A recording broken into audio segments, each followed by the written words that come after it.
তুমি কি জানো বেশিরভাগ ট্রেডার লস করে স্ট্র্যাটেজি খারাপ বলে না, ওভার ট্রেডিং করার কারণে। দিনে 10টা 15টা ট্রেড করে শেষে বুঝতেই পারে না যে ভুলটা কোথায় হলো। আজ আমি বলবো ওভার ট্রেডিং বন্ধ করার 5টি সহজ উপায়, যেগুলো ফলো করলে তোমার ট্রেডিং পুরো বদলে যেতে পারে। শেষ পর্যন্ত দেখলে হয়তো তুমি সেই 90%-এর দলে থাকবে না। ভিডিওটি ভালো লাগলে একটি লাইক করে দেবে। আর তুমি যদি এই জার্নিতে আমার সাথে থাকতে চাও তাহলে চ্যানেলটিকে সাবস্ক্রাইব এবং টেলিগ্রাম গ্রুপে জয়েন হয়ে যাবে, লিঙ্ক ডেসক্রিপশনে আছে। চলো এখন শুরু করি। ফার্স্ট পয়েন্ট হচ্ছে সেট ডেলি ট্রেড লিমিট। দেখো, ওভার ট্রেডিং যদি বন্ধ করতে চাও তাহলে দিনে কতগুলো ঠিক ট্রেড নেবে সেগুলো আগের থেকেই ডিসাইড করে রাখো। কারণ বেশিরভাগ বিগিনার্সরা কি করে, মার্কেটে আসার পর তাদের মধ্যে কোনো রকম ডিসাইড থাকে না, তারা র্যান্ডমলি ট্রেড নিতেই থাকে। এইরকমভাবে যে দিনে কতগুলো ট্রেড নেই তাদের হিসেবই থাকে না। তো এই কারণের জন্য তুমি প্রথমে সেট করো যে ডেলি ঠিক কতগুলো ট্রেড নেবে। তোমার যদি একটা বা দুটো ট্রেডে কমফোর্টেবল ফিল হয় তো অবশ্যই 1-2টোই ট্রেড নাও। তাতে কি হবে, তুমি একটা লিমিটের মধ্যে থাকবে, তোমার ওভার ট্রেডিং হবে না এবং এখান থেকেই তোমার ট্রেডিংয়ের প্রফিটের জার্নি কিন্তু শুরু হবে। সেকেন্ড নাম্বার পয়েন্ট হচ্ছে কোয়ালিটি ওভার কোয়ান্টিটি। দেখো, দিনে বেশি ট্রেড না করে কোয়ালিটি ট্রেডের দিকে বেশি ফোকাস করো। এরপরে অনেকে বুঝতে পারে না যে এ প্লাস সেট বলতে কী বোঝাতে চাইছি। দেখো, কোয়ালিটি সেট বলতে আমি এটাই বোঝাতে চাইছি, তুমি যদি কোনো একটা সেট কয়েকদিন ধরে তার মাস্টার করতে থাকো তাহলে সেটা হচ্ছে তোমার এ প্লাস সেট হিসাবে কিন্তু গণ্য হচ্ছে। কারণ সেই সেট এন্ট্রি থেকে শুরু করে এসএল টার্গেট এভরিথিং তুমি জানো যে কোন পয়েন্টে আমি এন্ট্রি নেব, কোথায় এসএল রাখবো, কোথায় টার্গেট রাখবো। কিন্তু তুমি যদি সেই সেট ছেড়ে যেখানে সেখানে ট্রেড নিতে থাকো, সেই সেট কিন্তু তুমি এন্ট্রি এসএল টার্গেট ঠিকভাবে জানবে না এবং সেই সেট তোমার পারফেক্টভাবে টার্গেটও হিট করবে না।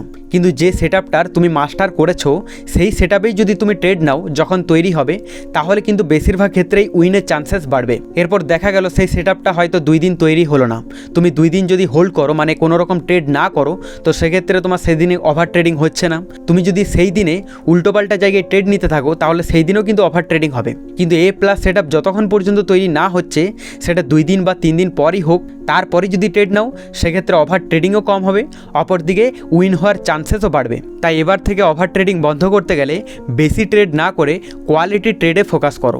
থার্ড নাম্বার পয়েন্ট হচ্ছে ফলো ফিক্স সেট আপ। দেখো, বিগিনার্সরা কী করে, এখানে একটা বড় রকম ভুল করে ফেলে। তারা বিভিন্ন স্ট্র্যাটেজিতে শিফট হতে থাকে।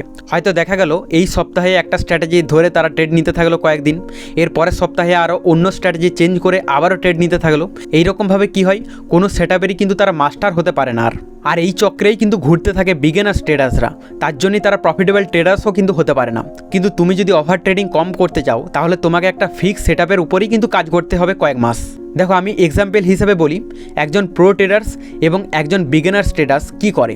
বিগিনার্স ট্রেডার্সরা তারা বিভিন্ন সেট আপে কিন্তু শিফট হতে থাকে, একটার পর একটা সেট আপে। এই কারণে কোনো সেট আপের কিন্তু মাস্টার হতে পারে না লং টাইমে। অপরদিকে প্রো ট্রেডার্সরা কী করে, যে কোনো একটা সেট আপকে ধরে মাস্টার করতে থাকে কয়েক মাস। কারণ যখনই কোনো একটা সেট আপকে ধরে তুমি মাস্টার করতে থাকবে তাহলে কি হবে, মিস্টেকগুলো করতে করতে একদিন সেই মিস্টেককে তুমি ইজিলিভাবে ফাইন্ড করতে পারবে এবং তারপর থেকেই তোমার ইমপ্রুভমেন্ট চালু হবে। ফলে সেই সেট আপও তুমি ভালোভাবে বুঝতে পেরে যাবে ঠিক কোথায় আমার এন্ট্রি নিতে হবে, কোথায় টার্গেট বুক করতে হবে এবং কোথায় এসএল রাখতে হবে। অপরদিকে বিগিনার্স ট্রেডার্সরা তারা যেহেতু বিভিন্ন সেট আপের শিফট হতে থাকে, তো সেই কারণের জন্য তারা আর পারফেক্টভাবে বুঝতে পারে না যে সেই সেট আপটা কেন কাজ করছে না তাদের ক্ষেত্রে, এবং এই জন্যই তাদের ওভার ট্রেডিংটা বেশি হয়। ফোর্থ নাম্বার পয়েন্ট হচ্ছে অ্যাভয়েড বোরিং ট্রেডিং। দেখো, যেদিন বিরক্ত লাগবে সেদিন ট্রেড করো না। কেন এই কথাটা বলছি, কারণ ট্রেডিং হচ্ছে প্রপার ডিসিপ্লিন, ফ্রেশ মাইন্ড দরকার। হয়তো দেখা গেল তোমার আজকে খুব বোরিং লাগছে এবং আজকের দিনে তুমি যদি ট্রেডিং করো তাহলে 100% পসিবল আছে যে তুমি আজকে লসই কিন্তু খাবে। কারণ ট্রেডিং হচ্ছে ফ্রেশ মাইন্ড অ্যাকচুয়ালি দরকার, তোমার এনার্জি দরকার, ফ্রেশ মাইন্ড দরকার, তাহলেই কিন্তু তুমি ট্রেডিংয়ে প্রফিটের চান্সেস বাড়বে, তুমি ঠিকভাবে সেট আপে কাজও করতে পারবে, ডিসিপ্লিনে থাকতে পারবে। আর প্রত্যেকটা মানুষের কিন্তু প্রতিদিন সমান যায় না, তাই যেদিন তোমার বোরিং ফিল হবে সেদিন কিন্তু তুমি ট্রেডিংকে অ্যাভয়েড করো। আর ট্রেডিংয়ে এমন কোনো ব্যাপার না যে প্রতিদিনই তোমাকে ট্রেড নিতে হবে। ফিফথ নাম্বার পয়েন্ট হচ্ছে নো রিভেঞ্জ ট্রেডিং। দেখো, অ্যাকচুয়ালি রিভেঞ্জ ট্রেডিং কখন হয়, রিভেঞ্জ ট্রেডিং তখনই আসে যখন কোনো ট্রেডে আমরা লস খাই। লস খাওয়ার পর আমরা সেই লসটা নিজেকে অ্যাকসেপ্ট করতে পারি না এবং সেই লসকে ইনস্ট্যান্ট রিকভারির জন্য আমরা আরও ট্রেড করতে থাকি কয়েকটা।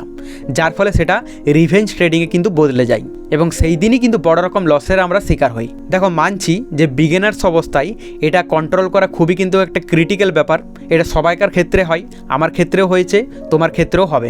তাই এটা যত তাড়াতাড়ি সম্ভব তুমি যদি এটা কন্ট্রোলে নিয়ে আসতে পারো তাহলে তোমার অর্ধেক সলিউশন এখানেই কিন্তু হয়ে যাচ্ছে। দেখো মার্কেটে প্রতিদিন আসার পর একটা সেট করো যে আমি ডেলি এত টাকার বেশি লস নেব না, তাহলে কি হবে, তোমার একটা লিমিটের মধ্যে থাকবে। তোমার যদি লস হয়েও যায় তারপর তুমি আরও ট্রেড নেবে না এক্সট্রা। কিন্তু তোমার যদি ডেলি লস লিমিট সেট না করা থাকে তাহলে কি হবে, তুমি রিভেঞ্জ ট্রেডিংয়ে কিন্তু শিকার হবে। একটা লস হয়ে যাওয়ার পর তুমি অ্যাকসেপ্ট করতে পারবে না নিজেকে, তারপর কিন্তু তুমি সেই লসকে রিকভারির জন্য অনেকগুলো ট্রেড করে ফেলবে, যার ফলে সেই দিনই কিন্তু বড় রকম লসের কিন্তু তুমি শিকার হবে। তাই রিভেঞ্জ ট্রেডিং কম করার একটাই উপায়, সেটা হচ্ছে লিমিট সেট করা। তাহলে ওভার ট্রেডিং থেকে তুমি অলমোস্ট বেঁচে যাবে। এই 5টা মিস্টেকের মধ্যে কোন মিস্টেকটা তুমি সবথেকে বেশি করো অবশ্যই কমেন্টে জানাবে। আর পরবর্তীতে এইরকম হেল্পফুল আপডেট পাওয়ার জন্য আমাদের চ্যানেলটিকে সাবস্ক্রাইব এবং টেলিগ্রাম গ্রুপে জয়েন হয়ে যাবে, লিঙ্ক ডেসক্রিপশনে আছে।